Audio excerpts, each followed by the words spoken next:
another episode of Abigail's storytime slash vlogging slash whatever this is.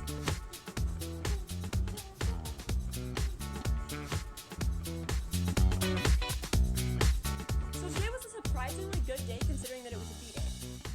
Basically, I had calculus first, and this is the first time that I haven't gotten lost going to calculus class. So I was very, very proud of myself, and I was very, very happy about that. Now, in calculus class, when I came in, all of the desks were reshuffled, and you know what that means? That means that we have a test. I was kind of freaking out because even though I had done the review and I pretty much got everything on it, I hadn't studied at all, and there were still quite a few things that I didn't know. We went over the review in class, which was good. He actually kind of taught us, but I feel like he expects everybody to know way more than I know. I feel like everybody is at this level and I'm here, what the heck is happening, trying to climb. Anyway, the test was really good. I actually felt good about it, which I'm kind of shocked about because I felt like I did way better in calculus than I did in microbiology, which is super weird because as we all know, I'm way better at science than I'm at math. Math is horrible. So after that, I had AP Lit. Now, actually today a huge tidal wave of posters fell down in the hallway and caused a massive panic. My high school is one of those high schools that's super decked out, super school spirity. Like I said, we're in that whole we've got game thing, and so there's just posters everywhere. All these posters, they're just coating all the walls, and an avalanche of them came down today. So everybody kind of had to go around them. It was kind of a big public safety concern. Anyway, so then I went to AP Lit. Today we started talking about Invisible Man. We got our results back from the AP borderline test. So, since I wasn't here over the summer, I haven't read Invisible Man yet, so I downloaded it, I started reading it. We also looked at all of these, lists of, literary acclaimed books. Now, I've read some of them on there. Pretty much all of the books that I've read on that list, I have greatly disliked. And all of the other ones sounded really, really depressing.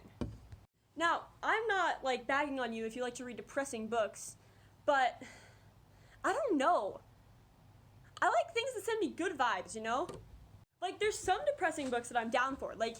The Book Thief is an incredible book. The Giver is an incredible book. But, all of the Pretty Horses or, The Glass Menagerie, I just remember watching the play of the Glass Menagerie when I was little, and I remember completely blocking it out because it was so horrifically sad. I still don't really know what happens in it. And I feel like that's all of the books on that list, along with a few Shakespeare plays. Shakespeare plays, I'm definitely down for. I can go for Shakespeare plays. But everything else, there's The Grapes of Wrath, The Color Purple, and just The Crucible, all of these books with these depressing titles. And look, I'm sure that they're great books, but I don't want to be so depressed. Don't come at me. Anyway, so we made a list of the ones that we'd read. Also, Fahrenheit 451 was okay. Can we talk about how dumb Fahrenheit 451 is for a second?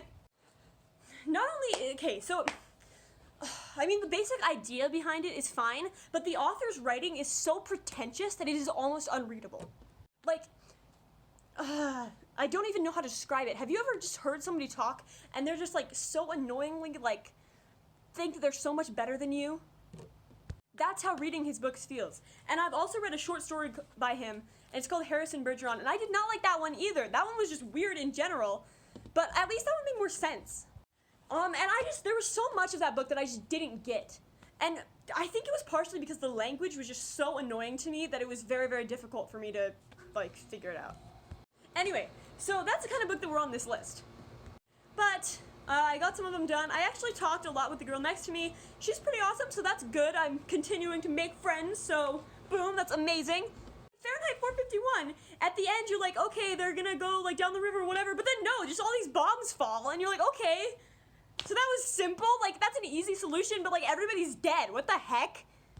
After that, I ate lunch. I went and ate with Grace, with Anne, with Piper, the group of drama people, Franco, everybody. We had a really good lunch. We were talking about a lot of pretty amazing topics, which I can't remember, but I remember thinking that they were very cool. Anyway, so lunch was fantastic. I'm really, really happy that I'm actually sitting with a group of people that I like, so that's really cool. I'm really, really happy about that. After that, I was done with school. So I was done with school, so I left, went home, kind of just sat on the floor for a while, finished registering for the ACT, sat on the floor for a while more. My mom came home, we went and we got our eyebrows done, and so now my eyebrows look like this, which, I don't know. This one pretty much looks the same, but this one looks better now, I think. Do you like getting your eyebrows done? Leave your answers in the comments. Also, it's a very, very painful process. to get your eyebrows done. They like just like rip all the hair off. It hurts a lot. I thought that they would be completely gone when I finished, so I was very excited to see that no, I still have some eyebrow left. After that, went straight to school for the audition workshop for my next show. And that was really fun. We got in groups, we did some dystopia work, and I got to work with some people that I really liked, so that was really great. So I sat with Grace, and then I met this other kid who's really cute. I was kind of shook.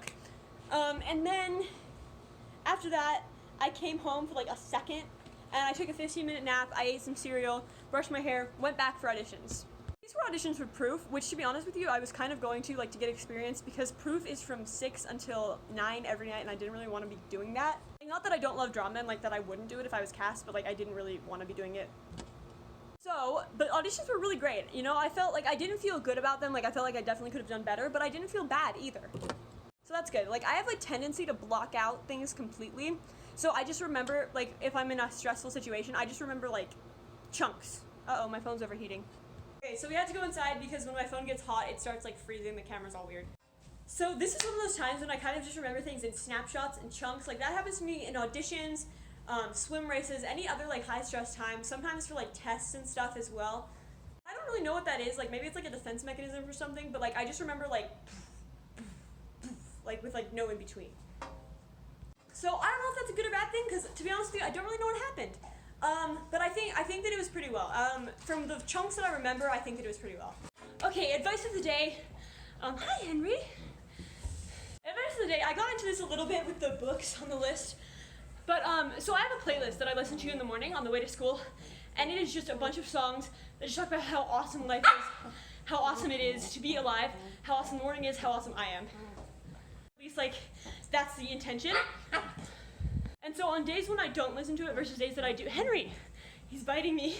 On days that I listen to it versus days that I don't, I can actually see a marked difference. I'm a lot more awake and alert, and I like to think more confident in general